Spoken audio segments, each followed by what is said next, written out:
ইসলাম এই যে গরুটা সম্পর্কে যে এলইডি স্ক্যান বিজনেস বুঝলেন এখন খুবই অবস্থা ছিল। আমি খামারিকে বলছিলাম বলে আপনি এটা মুরাদনগর নিয়ে নেন, তো ওনার কইলো না নিলাম না, আপনি ওই দেখেন আপনি পাতি মিশে। তখন আমি এটার কোনো ইঞ্জেকশন দিই নাই, আমি মাত্র 2টা ইঞ্জেকশন প্রয়োগ করছি। পেন ক্লিয়ার একটা, যেমন টলফানাফা একটা ইঞ্জেকশন দিছি, আর একটা এই ধরনের ইঞ্জেকশন, এই ধরনের রুগীকে অ্যান্টিবায়োটিক ইঞ্জেকশন প্রয়োগ করা যায় না।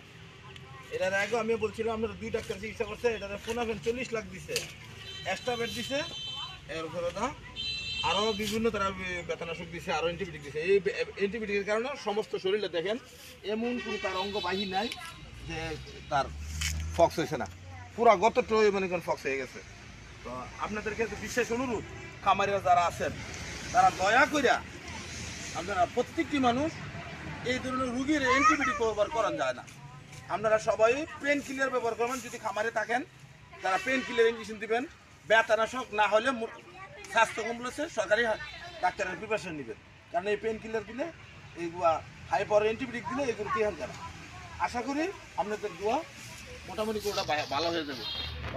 ভিডিওটা আপনারা গুরুত্ব শেয়ার করবেন যাতে প্রত্যেকটি খামারের চোখে পড়ে নাগালে আসে।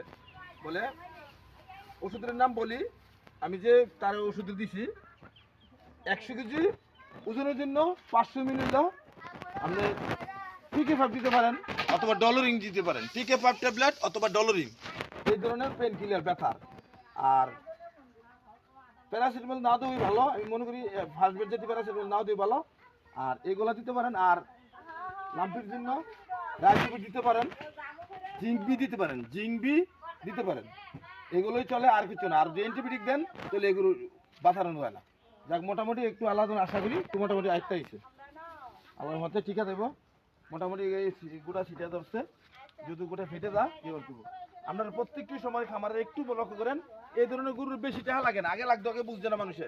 এই ধরনের রোগ হইলে বেশি টাকা লাগে না, যেটা বাঁচবো হালকা ট্যাবলেটের ভিতরে বেঁচে থাকা, বেশি টাকা লাগে না।